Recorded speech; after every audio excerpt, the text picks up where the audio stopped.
For the last 3 years of my corporate career, one word showed up everywhere. It was in my job description, in my strategic priorities, in my performance goals. That word was belonging. I was the person responsible for it. The programs, the strategy, making sure hundreds of colleagues felt seen, valued, included, like they actually mattered to the place they showed up every single day. And I was good at it. I believed in it. The only problem? I didn't feel it myself. That's what we're talking about today.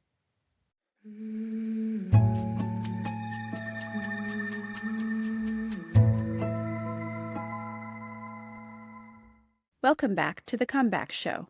I'm Jenn Fast, midlife reinvention mentor, former 30-year corporate warrior in HR and executive support, and someone who walked away from a career most people would have called successful, because my body and my gut were both telling me something that my mind kept trying to override.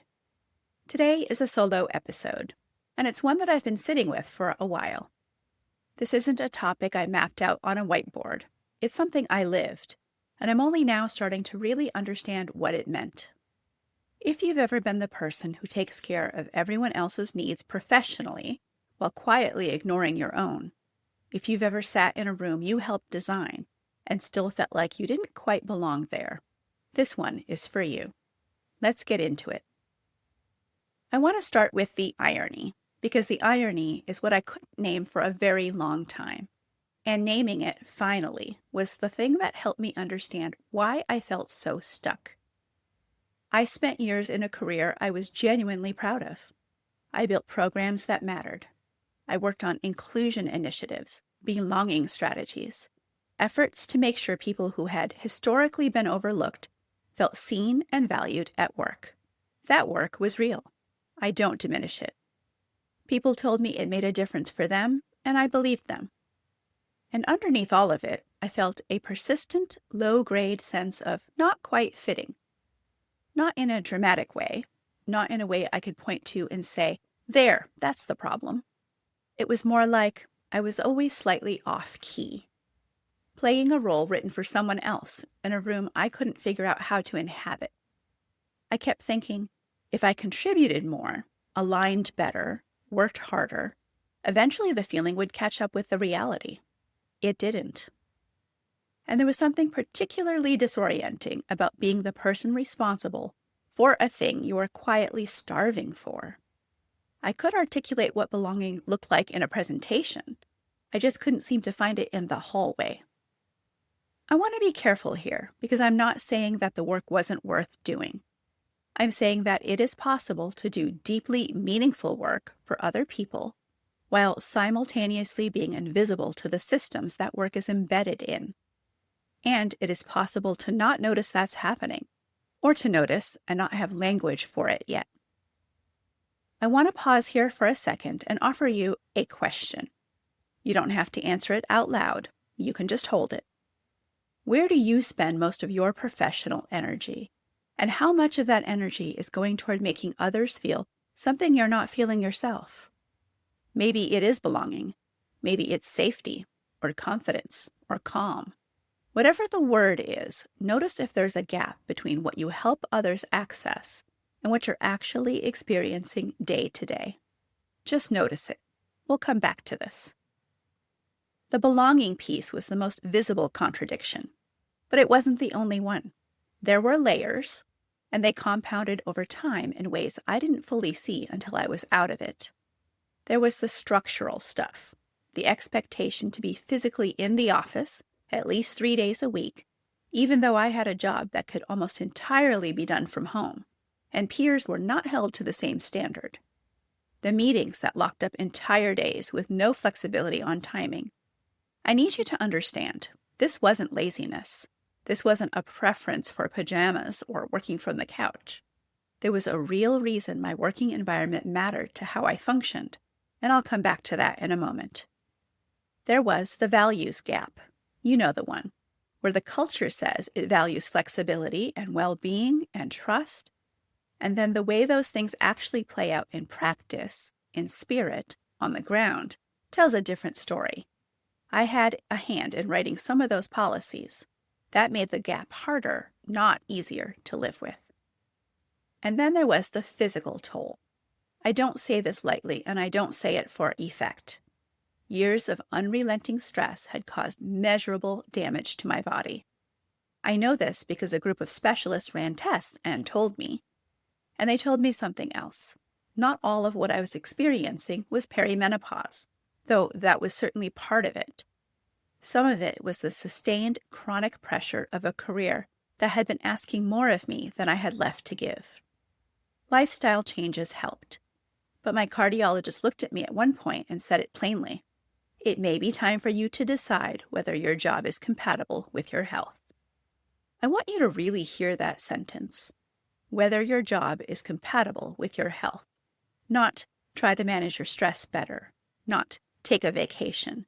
The word was compatible. And then there was the thing I couldn't name while I was still in it. I knew my working style was different, that I needed flexibility, not as a perk, but as a genuine functional requirement.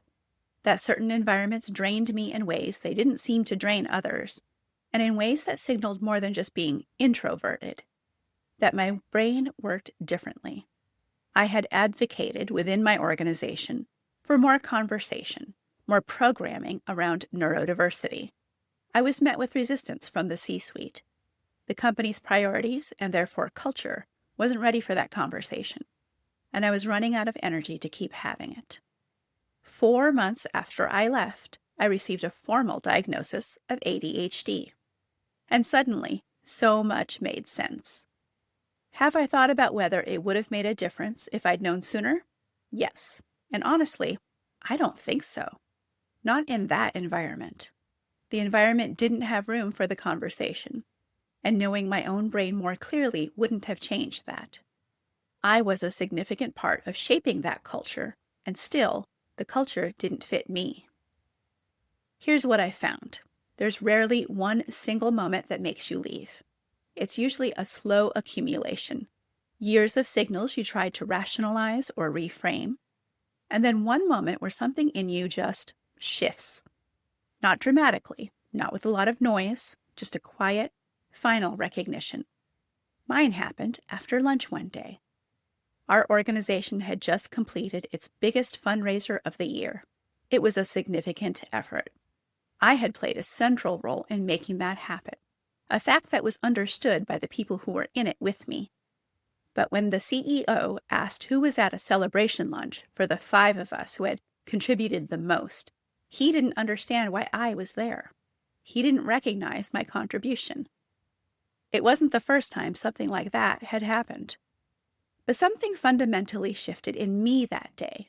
Not rage, I want to be clear about that. Not bitterness, something more like clarity. A recognition that I had been waiting, patiently, professionally, for a long time, to be seen in that place. And the waiting wasn't going to end. I retired from my 30-year corporate career 5 days later.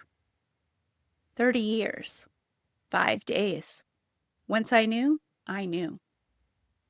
I want to ask you something, and I want you to sit with it honestly. Have you had a moment like that? A moment where something shifted, where the waiting stopped feeling patient and started feeling like a loss? Sometimes it's a lunch.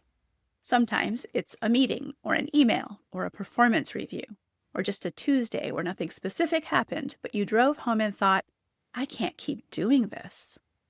If that moment has happened for you, I want you to take it seriously, not as proof that you failed, as information.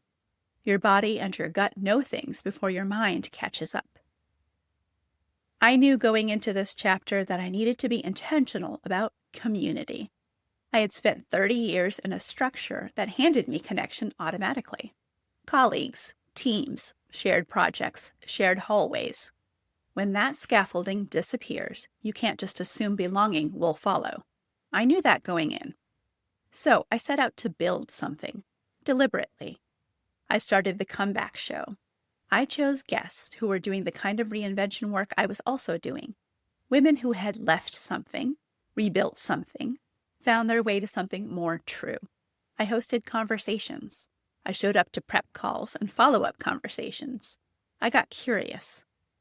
And here's what genuinely surprised me. I didn't have to force it. The belonging showed up, quietly and then all at once, in the conversations themselves, in the prep calls where someone I'd never met before would say something that made me feel immediately less alone, in the follow-up moments where a guest became something more than a contact over time, something closer to chosen family. I have been building belonging for a long time, decades professionally. What I didn't know, what I couldn't have known until I was on the other side of it, is how different it would feel to build it for myself. Not as a strategy or a program or a pillar of an annual operating plan, just as a human trying to find her people. It is different, profoundly different. I've spent a lot of time over the past 8 months trying to understand the difference between the belonging I was building for others and the belonging I was quietly missing for myself. And here's what I've come to.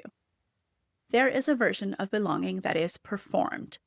You know the signals because you've done them and you've watched others do them. Smiling at the right moments, speaking the right language, measuring your fit by whether people seem to like you, whether you landed well in the room, whether the right people nodded when you talked. It's not fake exactly, but it requires constant management, and it accumulates.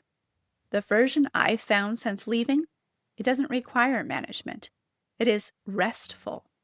I don't have to translate myself.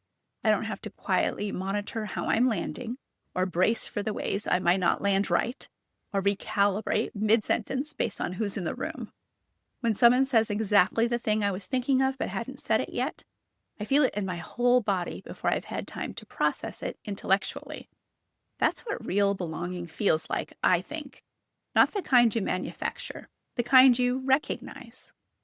And here's something I believe now that I didn't fully understand before. You cannot find that in a place that asks you to leave too much of yourself at the door. And when a place asks you to do that while also asking you to build belonging for others, the distance between the role and the reality becomes unsustainable. Eventually. I don't share this to relitigate the past. I share it because I think a lot of people are living in that distance right now and calling it something else. Burnout or ambivalence or just needing a vacation. And I want to offer a different frame. What if the exhaustion isn't about the workload? What if it's about the distance between who you are and where you're being asked to show up? This is the last prompt I'll leave you with today, and it's simple. 2 questions. You don't have to answer them right now. Just notice what comes up. Where do you feel most like yourself? And where don't you? And then notice where the second list overlaps with the places where you spend most of your time. Notice whether the gap between the two is growing or shrinking or holding steady. You don't have to do anything dramatic with those answers today. Naming the gap is the first step. And it's not a small step. It is the step. Belonging isn't something you earn by being good enough at the role. It isn't something you manufacture by saying the right things or showing up in the right way often enough. It is something you recognize in your body before you can name it in your head. And it's waiting for you. I believe that. What I also believe from the inside of it, sometimes the most courageous thing you can do is stop building it for a room that doesn't see you and start building it for the life you're actually trying to live. That's what I'm doing. That is what this show is for me. And if you're listening to this and something landed, I would genuinely love to hear from you. You can find me on Instagram at It's Jenn Fast, or reply to the comeback letter if you're on the email list. You can always reach me directly at info@reinventionwithjennfast.com. If you're interested in being a guest on the show, I'd love to hear from you. If this episode resonated, please share it with someone who might need it. A friend who's in the middle of a hard chapter. A colleague who's been saying she's fine for a little too long. Sometimes the right conversation at the right moment is the thing. Thank you for being here. I'm Jenn Fast, and I'll see you next time on The Comeback Show.